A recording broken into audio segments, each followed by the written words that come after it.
Mesdames et messieurs, bonsoir et merci de votre fidélité à votre télévision régionale Prestige TV pour vous informer, le journal. Au sommaire de cette édition, rien ne va plus entre les syndicats de cheminots et le directeur général de Dakar Bamako Ferroviaire. Ces derniers étaient en sitting ce lundi pour dénoncer la mauvaise gestion de l'entreprise. Thiès a abrité ce matin une rencontre à la gouvernance. Objectif, l'installation du comité technique régional du PROMED. Et puis être agent de sécurité à Thiès n'est pas chose facile. Ces vigiles rencontrent d'énormes difficultés. Témoignages dans cette édition.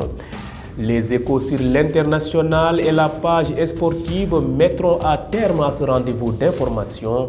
Le développement, c'est après ceci.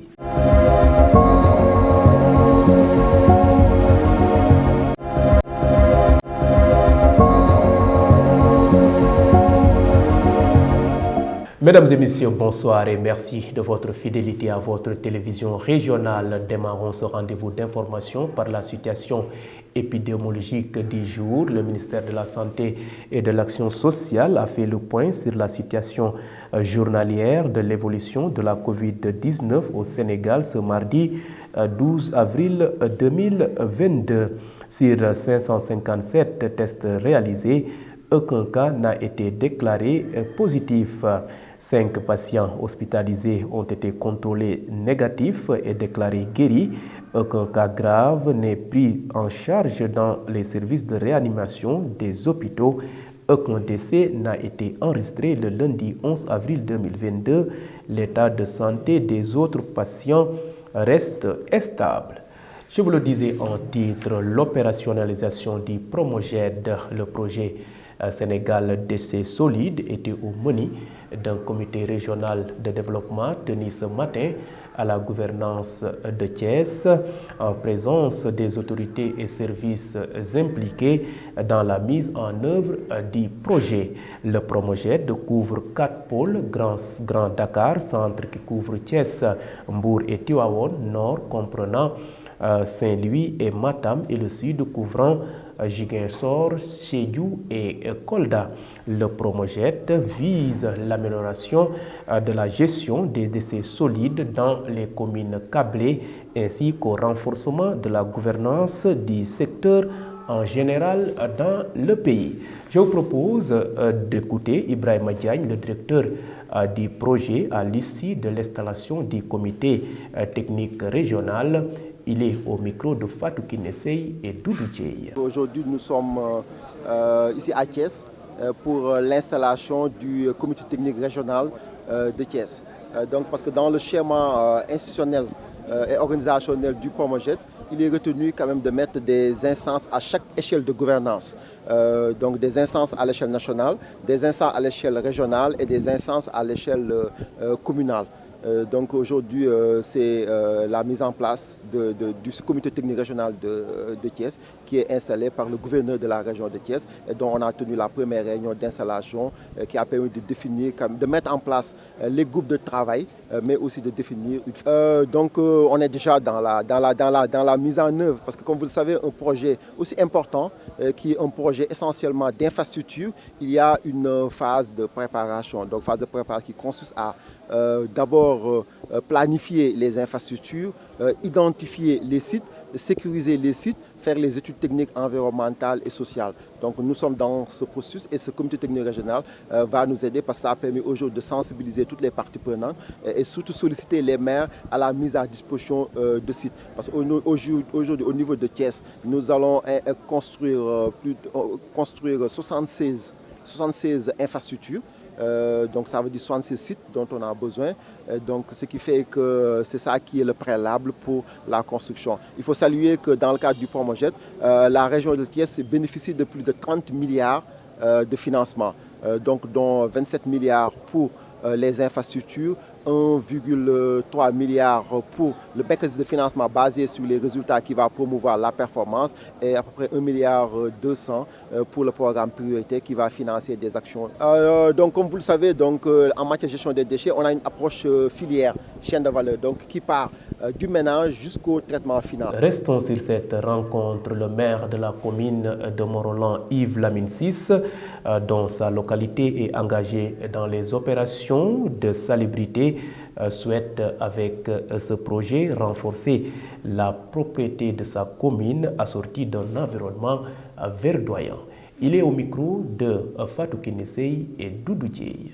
Morolan, en général, les villages sont très propres parce que, au passage, je félicite les femmes, les jeunes qui hebdomadairement nettoient toutes les rues de leur village et les places publiques.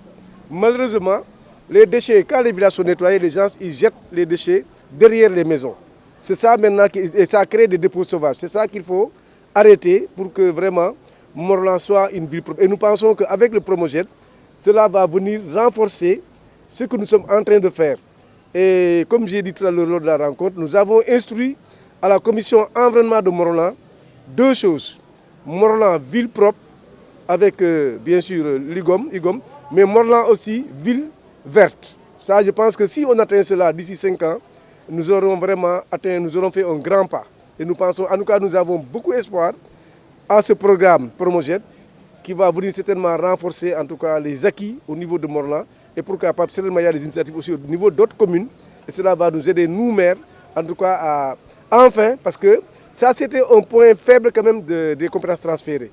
Parce que si vous allez au niveau de la gestion des déchets, c'est un point faible au niveau des mairies. Nous pensons quand même qu'avec l'accompagnement de ce programme Promojet, enfin peut-être que l'environnement va être enfin peut-être une compétence réellement transférée au niveau des communes. Bon, il faut toujours avoir cette crainte, parce que voilà, c'est comme vous venez de dire, effectivement, souvent nous initions, mais nous avons des difficultés pour pérenniser les programmes. Mais nous espérons en tout cas que cette fois-ci, en tout cas tel que l'exposé a été fait, il y a quand même des soucis de pérennisation du programme. Nous, en tout cas au niveau de Morolan, nous n'attendions même pas un programme. C'est-à-dire qu'il y ait programme ou pas, la commune a prévu dans son budget de commencer cette année le ramassage et le traitement des ordures. Ça, nous l'avons déjà commencé. Donc si le programme vient, ne va faire que nous renforcer.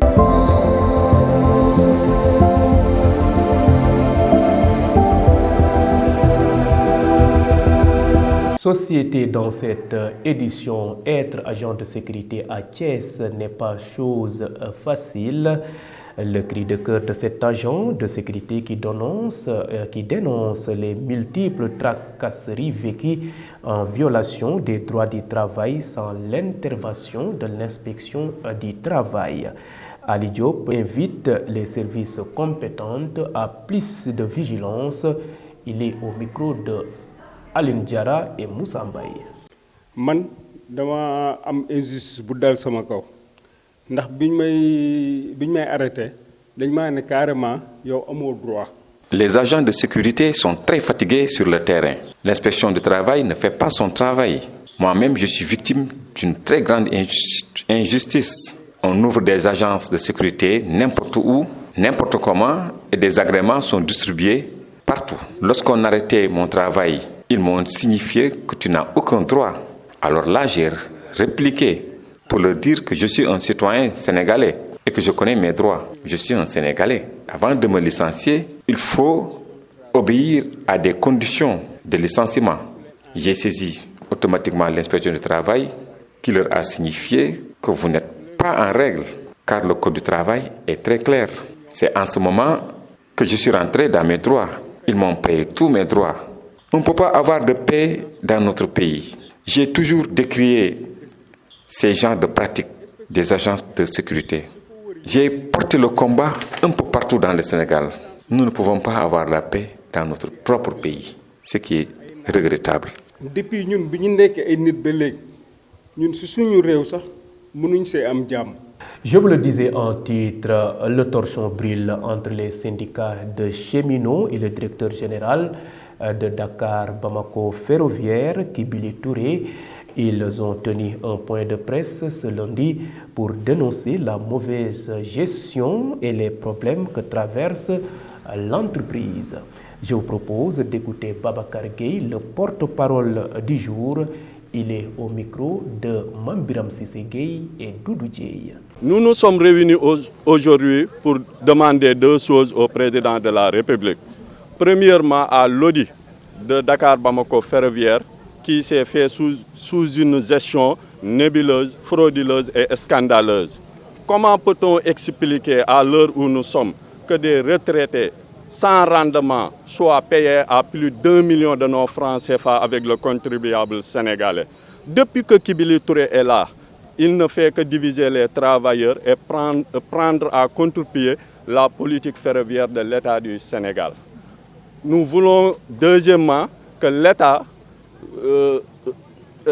éclaircit notre devenir. Parce que nous sommes fatigués depuis qu'on a abrogé Dakar-Bamako ferroviaire en 2020. Nous sommes dans un statu quo et nous voulons que ça cesse. Nous voulons que l'État nous appelle pour définir l'avenir qui nous est réservé. Hier, il a attendu jusqu'à 17 h. Le syndicat Sutrail, Satrail et Fetrail réunis autour de ce collectif. Il y a l'ensemble des membres de ces 3 syndicats donc, qui sont ici présents et qui sont décidés à barrer la route à la manœuvre de Kibili Touré. Je ne pourrais pas le dire dans ce point de presse parce que je respecte aussi mes camarades. Donc tout ce que nous allons faire, nous allons le discuter au préalable et que si un consensus est trouvé dans un acte, on va le réaliser. Le départ de Kibili Touré, qui est le facteur bloquant du chemin de fer, donc ce n'est que ça, et qu'on s'interpelle aussi, qu'on nous éclaircisse aussi notre devenir le plus rapidement. Religion dans cette édition, le lancement de la 19e édition de la caravane du Ramadan, initiée par le professeur Ibrahima Faye, a eu lieu ce week-end. Elle va sillonner l'ensemble des quartiers de la ville pour prêcher la bonne parole et accompagner les fidèles à passer un bon mois de jeûne. Hassan Faye, un des organisateurs de la caravane, revient sur l'importance de cette initiative. Il est au micro de Moussa Mbaye. Cette journée est dédiée, c'était une journée de prière, mais aussi une journée de lancement de la caravane du Ramadan. Comme on a l'habitude de le faire chaque année, en ce moment béni du Ramadan, le professeur Ibrahima Faye et l'ensemble du caravane fait un tour autour de Thiès et dans les localités les plus reculées pour faire des conférences religieuses au niveau des mosquées tous les vendredis et dans certaines localités de la ville. Je pense qu'en résumé, c'est ça l'objectif. Cela a fait combien d'années? C'est la 19e édition. C'est la 19e édition en ce mois béni du Ramadan. C'est ça l'objectif, l'essentiel de la caravane du Ramadan, c'est de faire des tournées chaque jour. On fait le tour de la région et en même temps dans les localités les plus reculées de la ville. On fait des conférences religieuses, on fait des échanges entre les frères musulmans, etc.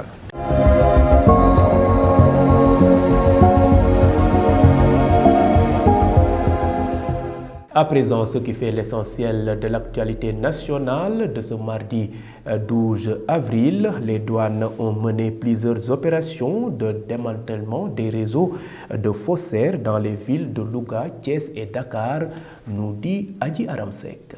Bienvenue dans cette page de l'actualité nationale que nous démarrons avec la douane. Dans le cadre de la lutte contre le faux monnayage, les douaniers ont mené plusieurs opérations de démantèlement de réseaux de faussaires dans les villes de Thiès, Louga et Dakar. Ces opérations ont permis de saisir des coupures de billets noirs en euros et des billets contrefaits en dollars d'une contre-valeur de 1,308 milliard de francs CFA et d'interpeller une dizaine de faussaires selon le document reçu. Ces saisies sont le fruit d'opérations d'enquête d'investigation et d'infiltration par les agents du GPR basés à Thiès. Parlons à présent des hydrocarbures. S'exprimant sur l'exploitation des hydrocarbures obtenus de la répartition entre le Sénégal et la Mauritanie, le ministre Abdoulaye Daouda Diallo a renseigné que le partage se fera sur la base de la valeur ajoutée. Globalement, la quote-part du Sénégal, les impôts et taxes, la quote-part de Petrosen, nous aurons un montant qui tourne autour de 24 milliards de dollars rapporté au prix du dollar actuel sur 30 ans.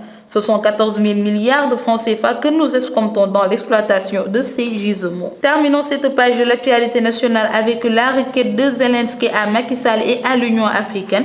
Après Vladimir Poutine, le président Macky Sall s'est aussi entretenu avec Zelensky. Au cours des débats sur le conflit russo-ukrainien, je remercie le président Zelensky pour son appel de ce jour. Nous avons évoqué l'impact de la guerre en Ukraine sur l'économie mondiale et la nécessité de privilégier le dialogue pour une issue négociée du conflit, a-t-il indiqué. Zelensky a aussi soumis une requête au président de la République Macky Sall. J'ai noté également sa demande de faire une communication à l'Union africaine, a relevé le président Macky Sall, président en exercice de l'Union africaine. C'était tout pour l'actualité nationale de ce mardi 12 avril 2022.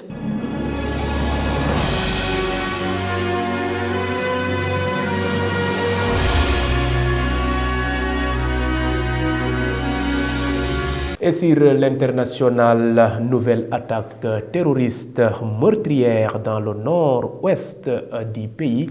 Nous sommes au Bénin, nous dit Ramatoulaye Sissé.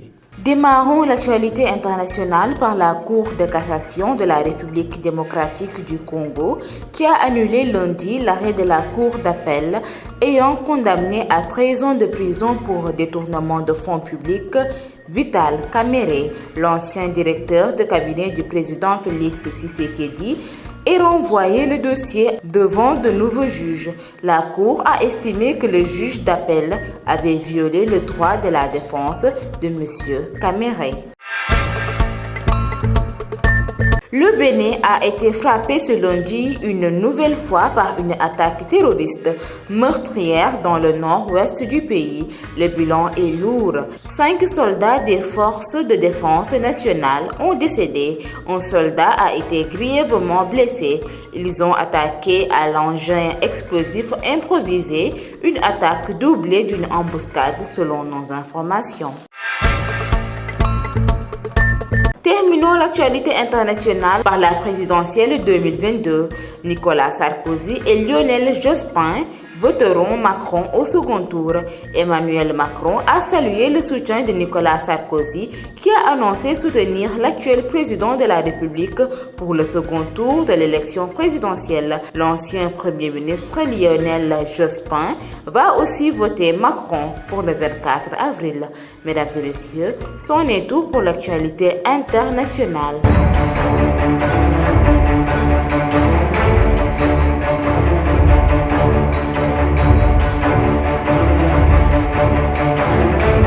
Et terminons par cette note sportive. Ballon d'or France Football 2022. Sadio Mané parmi les 4 favoris à mi-chemin. L'actualité sportive porte la signature de Aïssata Sow. On démarre l'actualité sportive avec les équipes nationales masculines U17 et U20 qui joueront leur tournoi de qualification en phase finale de la Coupe d'Afrique des Nations de leur catégorie respectivement au Cap-Vert et en Mauritanie. D'après le directeur des compétitions de la zone Ouest A, le Cap-Vert va abriter probablement en juin le tournoi zonal cadet qualification à la CAN, a dit Abdoulaye Cissé, indiquant que les dates précises seront communiquées après des missions de prospection. La zone Ouest A, qui compte 9 pays, tiendra son tournoi de qualification pour les U20 en Mauritanie, a ajouté le responsable de la zone. Parlons à présent de Youssouf Dabo qui dément son départ de Teungueth FC. L'entraîneur a démenti lundi les informations de presse faisant état de sa démission de ce club de Rufisque. Non, c'est faux. Pourquoi devrais-je lâcher maintenant? S'est interrogé le technicien dans un entretien dimanche à l'issue de la défaite de Teungueth FC face à Ndiambour de Louga 2-1. Des médias sénégalais ont rapporté que Youssouf Dabo, champion du Sénégal avec son club, a parlé de sa démission à ses joueurs. Terminons avec le Ballon d'Or France Football 2022. Karim Benzema, Kevin De Bruyne, Robert Lewandowski et Sadio Mané sont les 4 favoris du Ballon d'Or France Football 2022 à mi-chemin selon le classement de l'équipe. Pour le quotidien sportif français, le changement de calendrier pourrait servir les intérêts de l'international sénégalais Sadio Mané. Voilà, c'est tout pour l'actualité sportive. Merci donc à vous Aïssata Sow pour cette note sportive. Mesdames et messieurs, c'était le rendez-vous d'information de ce mardi sur votre télévision régionale Prestige.